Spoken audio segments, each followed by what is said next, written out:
ball flight has two key characteristics. A starting direction, and then typically balls will curve away from that starting line. The determining factor of starting direction is where the face is going. But the face determines the start line. Your ball is starting reasonably straight. If a ball curves to the right, we know through absolute certainty that the path was to the left of where the face was pointing. If you wanted the ball to have a small fade to your target line, you want it to land on the range, you want it to land on the fairway on this line. Right. And you want to hit a power fade, let's say, one that gently curves to the right. Well, then you don't want to start it at your bag because it would gently curve away from it and miss your line. So you'd actually want to start it slightly to the left of this, but you want it to fade back to it. Then you would have to have this slightly. So let's say that this is called the zero line. Let's say it's 2 degrees to the left of it. The start line is 2 degrees to the left of that. And this is 4 degrees to the left of that, but 2 degree difference between these two. So we got a 0, a 2, and a 4. That would create about a 2 degree gap between those two sticks, two vectors, would be a very gentle curve. Nothing missing a fairway. If it curves too much, if it starts here but curves too much, that means this is too far this way. That the gap between these two is too big. The bigger this gap, the more it curves. It's a more glancing blow. It's like taking a beach ball, taking my hand and brushing it way across here. That thing just goes that way. I swing left and it curves right. Your misses, what we have to decide is, do you have a face issue or a path issue? Some people miss it right because it starts too far right. It may be you may have a consistent path here, but there's chaos here. Sometimes my face is right where I want it. It's a small gap and it gets a nice shot. Sometimes my path is always here, but sometimes my face doesn't get squared up and it starts too far right and curves even more because it created a bigger bend. So the ball is only going to respond to one thing, and that's the laws of physics and motion that exist at the moment of impact. It doesn't care about your elbow, your head, what side of the bed you got up on the morning. It only responds to physics. And so we have to understand impact. And that's the key. Now, I've only seen a handful of your drives. You've seen more of them. Some of your misses, you say block. Block usually means it starts to more right than you normally would want it. Starts right, and it either goes straight or either goes further right. But it's not like a slice where it starts left and it slices That's right. back. So to me, you have a face issue. That the chaos in your swing is in the face. The face is not being delivered to the ball in the same square position every time. You may have the same path, but varying degrees of openness at impact. So you may have a perfectly, that's just very straight. And then the next swing, the path would be the same, but this is slightly open. And so it starts right. And because it's the vector got too far away from the path, it curves more. So my initial belief, strong belief, is that you have, at times, the timing part of your swing, that you don't get this thing absolutely square at the moment of impact. The other thing that you do that's not out of line, it's below the average tee height. It's slightly lower than I would normally expect to see with somebody with a 3 or 4 degree upward attack angle. It'd be hard to, with that tee height, in order for you to swing up, you got to have the low point back here, and you don't want to hit the ground. So if you tin it low, it's hard to go below the ball and back up into it without hitting it. So you're also going to move it slightly more to your left side. I just need to see what the ball flight. We're going to change the geometry just a little bit. You're almost going to feel like it's off your left toe instead of left heel.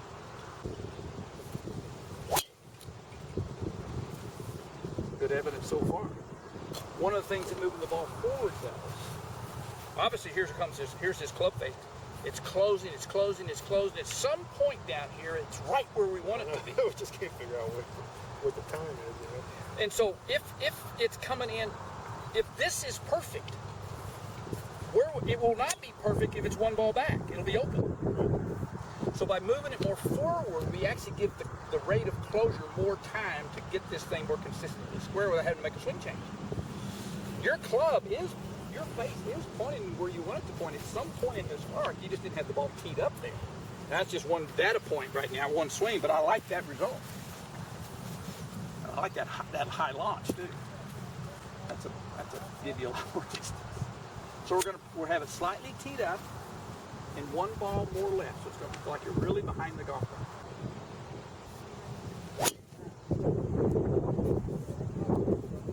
Small curve. It's playable.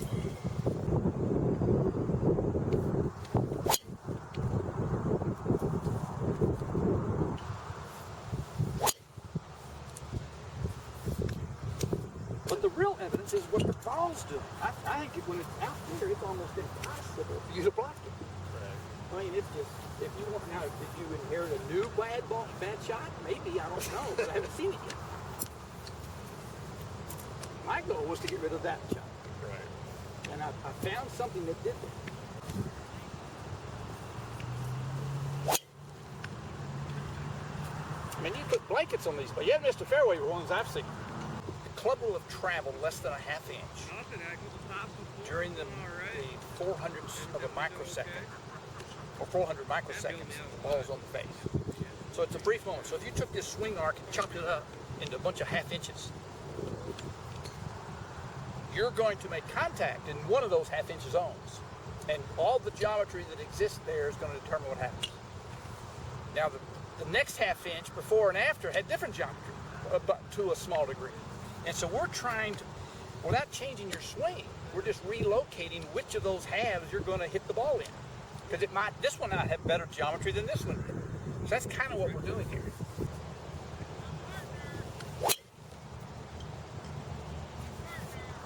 You do a practice swing, you feel like you're loading, you're almost squashing a can with your left, like there's a soda can under your left foot, and you're really getting loaded up in there. It feels heavy. If your initial move is too much to the right, you're never going to get to the left enough. You'll come up late and cut across the ball. Now that was one of your best takeaways. That was stable. There was no sway in that swing.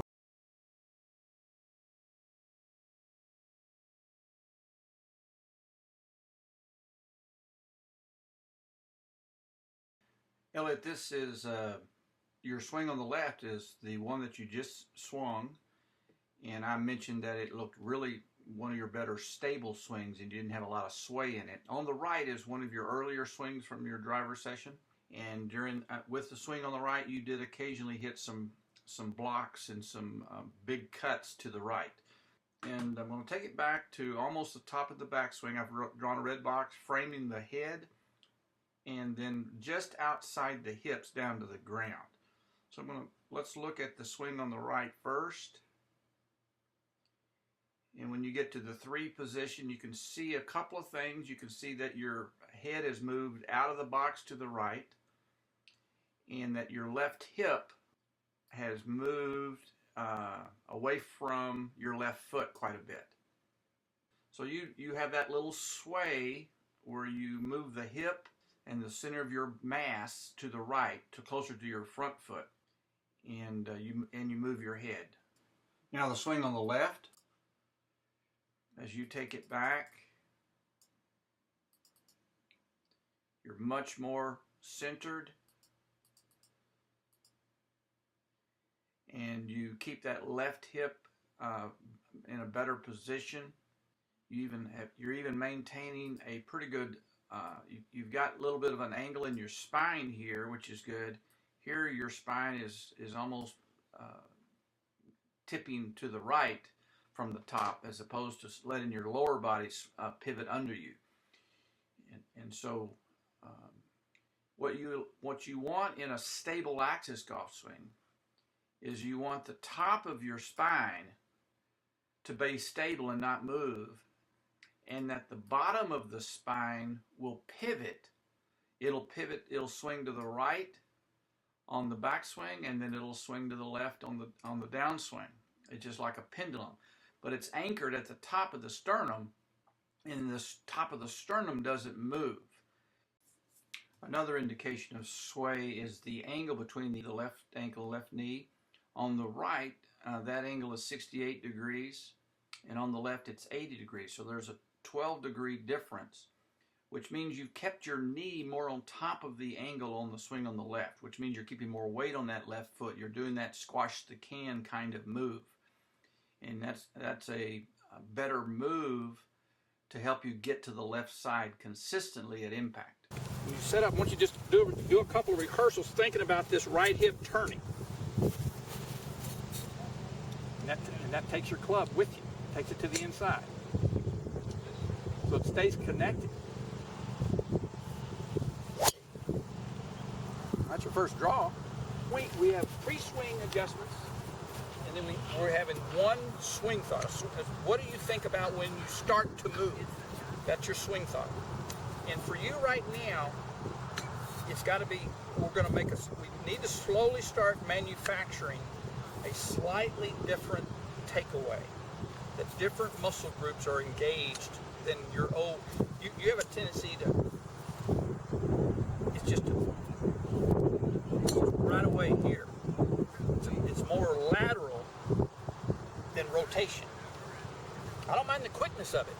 I just need to reshape it a little bit in order for you to have a little better manageable path. Because the more you do this, the more fluctuation of the path through impact. It can be okay or be too far left. Sometimes you might get the face perfect, but now the path is too left, and the gap between these two is too big, and it'll go that way. So we've got to get the face direction and the path direction close to each other. Kind of like that analogy of you turn that right hip. Okay, good. To start the. I like it. Good. That's what we're looking for. Some little mental gimmick to capture that works for you.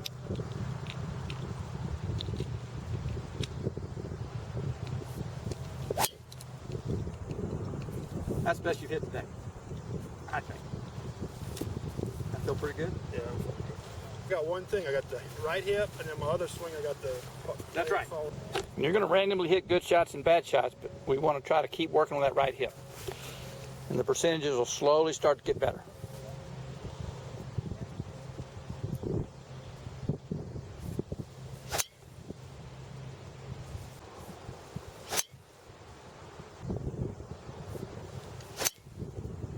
So you got through that one. You speed your legs up or on that one a little bit? Yeah, you got through that one.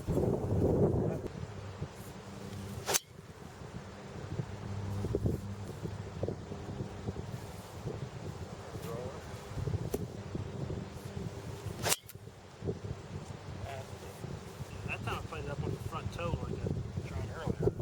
That was a good ball.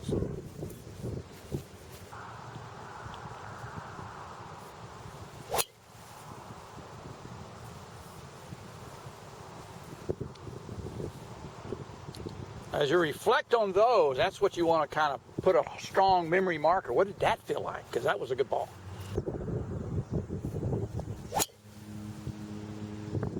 That wasn't bad. Thank you. Very nice.